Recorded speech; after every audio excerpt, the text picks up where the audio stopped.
I'm Rosie Hardy, this is Rosie Hardy Gardening, and this is the last Q&A of 2025, so Merry Christmas to everyone. Hello, what are the best plants to put next to a 1 metre fence, please? North facing, it means the plants are in shade and they poke their heads over the fence. Narrow border in a UK garden. Well, initially I thought, well, why not put a climber up there? And then I thought, no, on a 1 metre fence, that's a little bit too much. So there are plenty of shade loving things that will be really happy to do that. Veronicastrums will look brilliant because they will be over the 1 metre, therefore their flowers will be in the sun, their roots will be in the shade, they'll be very happy bunnies. So that would be one suggestion from me. It's also a good place to put some of the leucanthemums because the leucanthemums don't like to get really hot. So those would be two suggestions I would give for you, and they would work really well, giving you a bit of height and a bit of bulk. Hello Rosie, how do you root the pups off a lupin? Well, normally they are side pieces and they would come with a little bit of root, but if you are cutting them so that they are just the nodes, then you can initially put them into just water if you want to, because I know a lot of people quite like to be able to see the roots coming down as they're going. That is a perfectly legitimate way of rooting them down. Otherwise, just cut them away from the main plant, take off too much excess leaf, and then put them directly into some potting compost and put them somewhere where they are sheltered, in protection, preferably with a little bit of basal heat if you can, and plenty of light, and they should be perfectly fine. Hi Rosie, I was given 3 large holly shrubs for my garden. I want to create some structure in the borders. I dug a large hole in a planting hole and I've hit what looks like concrete slabs.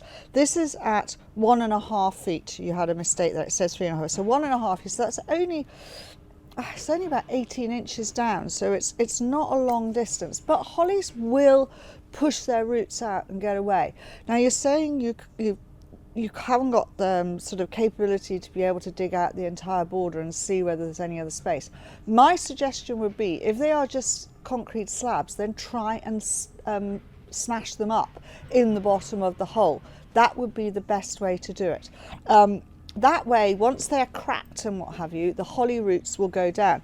Now, the one thing that you don't say, you say they're mature hollies, but you don't say what size the root ball is. So if the root ball is bigger than your 1.5 feet, then you're going to have the root ball above the ground. So my only other suggestion for you would be is to perhaps have some slightly raised areas within the border, so you make a small raised bed area so that the root ball goes in, then you bring it up with a raised area, and that way you can get, and that won't look that untidy in the border itself. So that is one way of doing it. Hi Rosie, what's the best way to stimulate root growth? Is it better to soak the cuttings in water first or take them directly into soil? I'd be interested in your personal experience, thank you.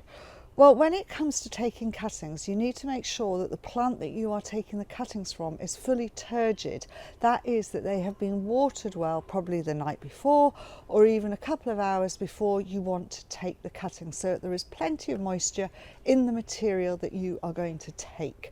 And then it's really up to you, but we prefer to just literally take the cuttings, prep them, and then directly stick them into the cutting medium that you're going to be using, then water them well and put them where you are going to be putting them, in a propagator, in a cold frame, wherever it is, and then keep them moist after that.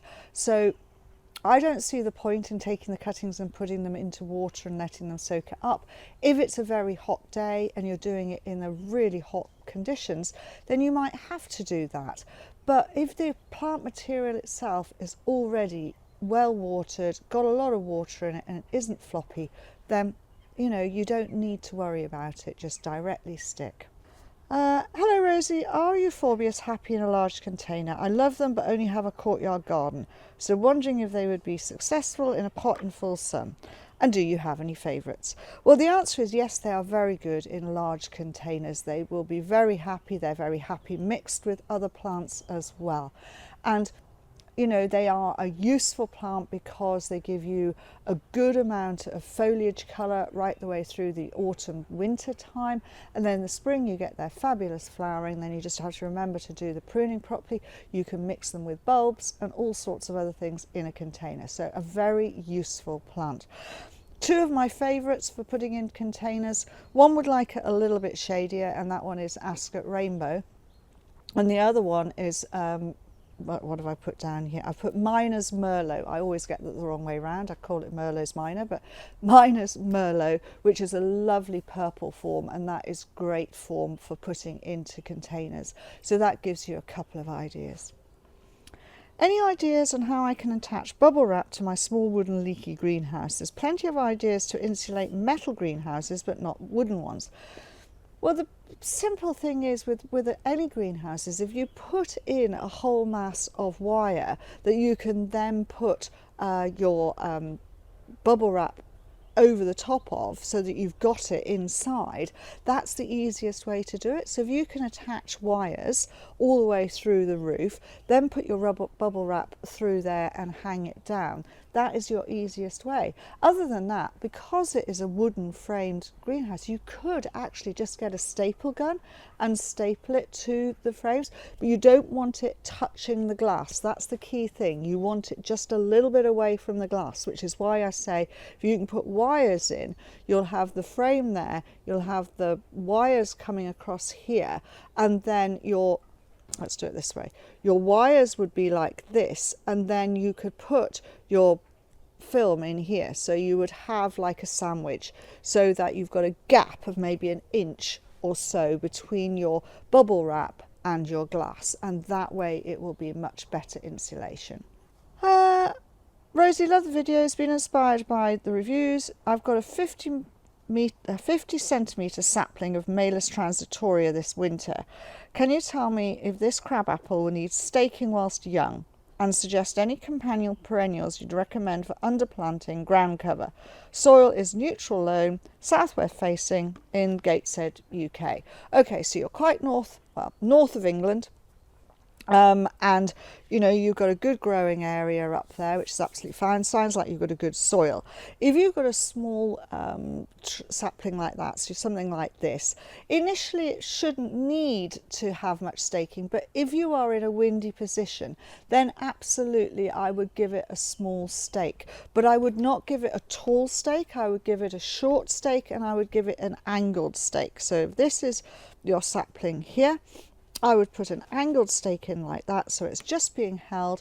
Don't put a very tight tie around it, but this is just until it means that its top is free to get a bit of wind, which means that the roots will then want to go down, and that will be absolutely fine. And it should take off very, very easily, and once it's been growing for a year, you shouldn't need that staking anymore. You can get rid of that and it will be a free plant. Now for underplanting something like that, because it's going to cast a bit of light shade over there, look at hardy geraniums. They will be brilliant as ground cover. Other than that, pulmonarias are really great underneath that sort of area, so that should help you with those. Hi Rosie, this spring I cut back my 15-year-old Potentilla fruticosa almost to the ground as it became too big. Parts of it were rotted, and I usually prune it only a third, and it was okay. This time, however, it grew a bunch of weak stems that I had to tie together to keep them upright. How can I make a strong branch shrub again, or should I plant a new one instead? Well, I think because you've already stated this fact that you usually cut it by a third, and this time you went right the way down, you actually gave the plant quite a shock. It also had quite a lot of rotten growth in there. 15 years old for a Potentilla fruticosa is actually really very good going. And I think you know yourself that really it's gone there, it's putting up weak growth, then it is time to start again. And if it got too big and you were reducing it, then why not start again? Because, you know, something like that, you've given it such a shock, it's going to be a real difficulty for it to come back and be a really good plant.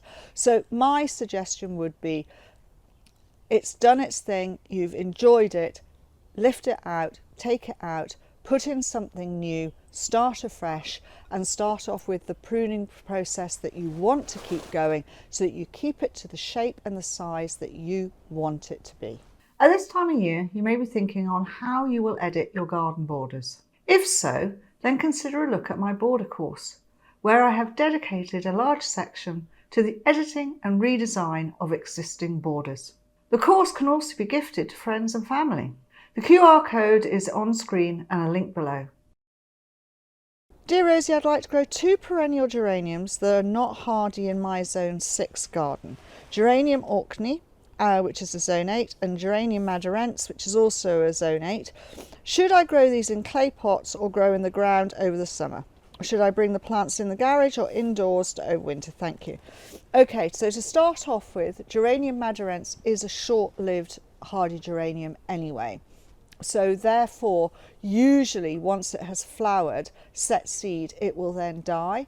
But if you're in the process and it's only a young plant and you're in a zone where it won't last over winter, then I would grow it in a big container and then I would put it into your garage if that's where you would normally store things which are not totally hardy.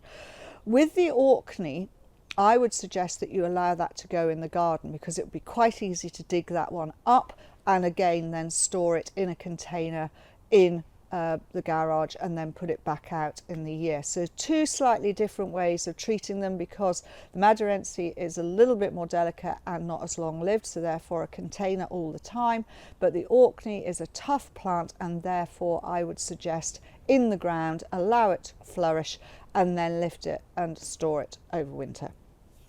How long should a regular gardener with a small garden wait on a plant that is not growing? My answer to that, because I'm not going to go on to the next bit, say what you're looking at. My answer to that is, if a plant is put in, it's not thriving, and the next spring it looks awful, start again. Because there is no point in spending all your energy and time and resources trying to get something to grow that is not happy. That's the first thing I would say. So you've planted 2 ajugas in October. One has slowly started spreading whilst the other one is being eaten. How long should I wait until calling it quits? Well, you've put them in quite late. So you've put them in October. Yes, there's a bit of growing season, but they won't have got their roots down. So again, the answer is in the spring, see how they do. If they are coming through and flourishing, brilliant. If they are really struggling, then start again. Hi Rosie, I had to prune a Chimonanthus the spring before last after flowering to remove the lower branches and reduce the height. I've created a bit of a monster. Though I have the space I needed beneath it, it's now very tall. It didn't flower well last winter, but is covered in buds this year. What can I do to contain the height and still get flower each year? Is that possible? In the southeast of the United Kingdom. Okay, so Chimonanthus flower on old wood. So if you go and cut out all of that old wood, hence you didn't get any flower last year. That has now matured, that is now covered in buds. Yes, it's gone taller, but that is the stuff that it wants to do. So yes, cutting after flowering, that is the normal rule of thumb with any shrub which is a flowering shrub, is you cut it after flowering. But you mustn't cut too far. Now, if it is quite a large and you've got quite a lot and you still want to reduce the height, then what you need to do is you need to follow the rules of cutting out any dead and damaged material first. Anything where there are crossover branches, cutting out the one which is causing the most rubbing on the other one so that one is free. That will reduce it and thin it slightly. You've then removed quite a bit of old stuff. Never take out more than 1/3 of the old wood by reducing it down. And if you are going to reduce down, take out all the whippy young stuff first and take it back to 2 to 3 buds. That will mean that you get spurs and those spurs will flower. That way you can keep a shape. Now this is going to take 2 to 3 years to get it to a shape that you want. You can't do it instantly because of the way that this thing grows. And the more you cut it back, the more it will send up some new shoots, and that's not what you want because that is not going to flower. So just be cautious in how you do it. Take it down step by step. And if you just take a little bit off, and as I say, 2 to 4 buds on any side stuff back is ideal.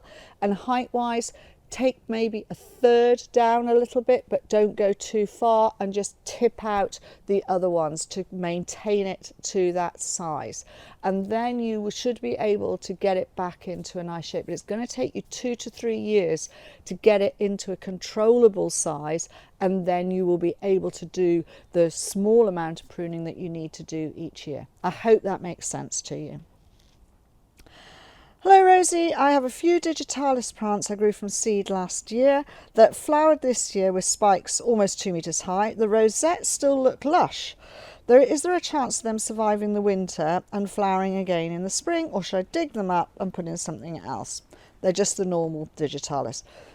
So this is one of those ones where it depends on what the winter does, but sometimes those plants will carry on and give you a reasonable flower the next year.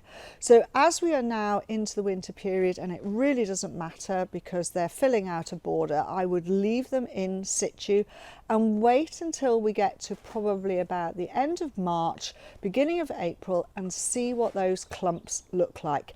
If they look horrible, brown, tired, get rid of them. If they're still lush, then you have a chance that they're going to be doing something, and you will get a second flowering out of them. But if they really look disgusting, then get them out, put something else in, and have another lot of flower that you can enjoy for the rest of the year.